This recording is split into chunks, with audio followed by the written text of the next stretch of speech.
ভাবে চিচিঙ্গা রান্না করলে কেউ আর গরম ভাত ফেলে উঠতে পারবে না। চিচিঙ্গাটা করার জন্য আমি চিচিঙ্গাটাকে ভালো করে জিরি করে কেটে রেখেছিলাম, পেঁয়াজ রসুন কুচিয়ে রেখেছিলাম, আর মিক্সিতে সর্ষে পোস্ত কাঁচা লঙ্কা বেটে নিয়েছিলাম, আর রেখে দিয়েছিলাম 2টো কাঁচা লঙ্কা চিড়ে। তারপর কড়াইতে তেল গরম করে ওর মধ্যে দিয়েছিলাম কালো জিরে আর শুকনো লঙ্কা ফোড়ন। তারপর আমি ওর মধ্যে দিয়ে দিয়েছিলাম কুচিয়ে রাখা রসুন। রসুনটা যখন হালকা ভাজা হয়ে যাবে তারপর আমি ওর মধ্যে দিয়ে দিয়েছিলাম কুচিয়ে রাখা পেঁয়াজ। পেঁয়াজটা দিয়ে আমি একটু ভালো করে নাড়িয়ে নিয়েছিলাম খুন্তি দিয়ে।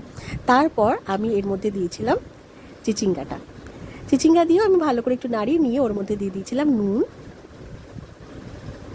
হলুদ, চিনি আর সামান্য একটু জিরের গুঁড়ো। এখানে খুব বেশি মশলার ব্যবহার হবে না। তার সাথে দিয়েছিলাম 2টো কাঁচা লঙ্কা দিয়ে আমি এটাকেও ভালো করে একটু খুন্তি দিয়ে নাড়িয়ে নিয়েছিলাম। তারপর আমি এর মধ্যে দিয়ে দিয়েছিলাম ভেজে রাখা চিংড়ি মাছটা আমি আগেই ভেজে রেখে দিয়েছিলাম, যেটার আর ভিডিও আমার করা হয়নি। যত বেশি চিংড়ি মাছ দেওয়া হয় তত বেশি স্বাদ লাগে।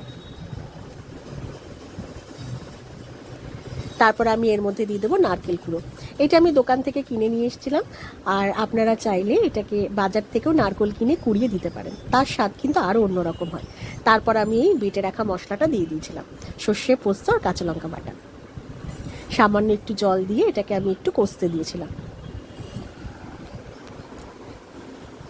খুব ইজি রান্না, খুব শর্ট টাইমের রান্না, খেতে কিন্তু ভীষণ সুন্দর হয়, ভীষণ সুন্দর।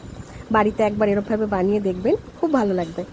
রেসিপিটা কেমন লাগলো প্লিজ আমাকে জানাবেন। সবাই ভালো থাকবেন।